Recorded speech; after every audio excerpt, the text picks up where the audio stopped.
The General Assembly is taking up several issues while meeting here in Richmond. The Senate Finance Committee is getting a preview of Governor Dalton's 1982 fiscal budget. Another subcommittee is looking into conflict of interest charges. But the main reason the legislators are here is to deal with the same problem they've not been able to resolve since the regular session earlier this year, and that is redistricting.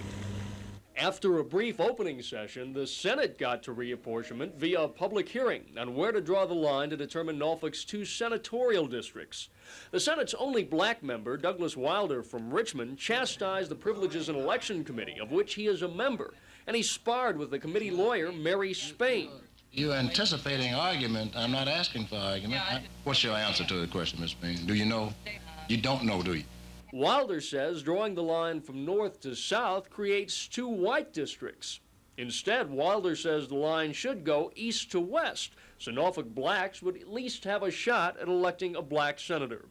Meantime, the House passed a plan Williamsburg delegate George Grayson called a turkey because he says it's ugly, slow-witted, native-born, and above all, won't fly past the Justice Department and federal courts.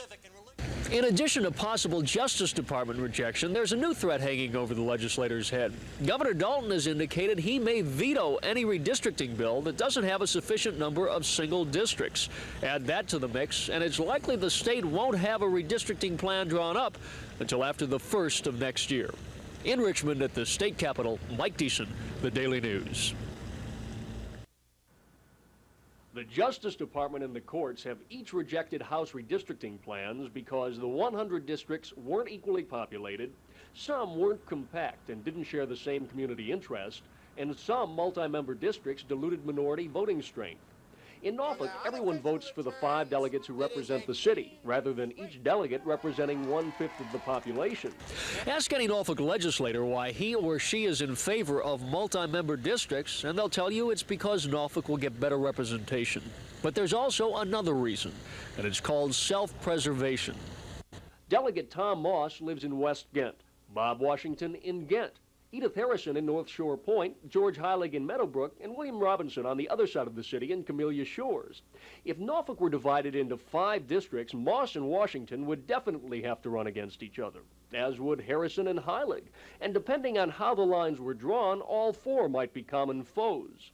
Several black groups say the multi-member district doesn't give blacks a shot at electing more than a token representative. NAACP President L.P. Watson. With the single-member district, that their chances will be enhanced and the opportunity will be there that they can advance themselves through the political process. The legislators disagree, pointing to the fact that Norfolk's only black delegate, William Robinson, is in favor of the multi-member district. But Watson maintains Robinson is just playing politics. Politicians, are politicians. Although the House seems so set on multi-member districts for Norfolk and other sections of the state, it's likely that the Justice Department will reject that, and the court will step in and impose the single-member districts that the legislators are so dead set against.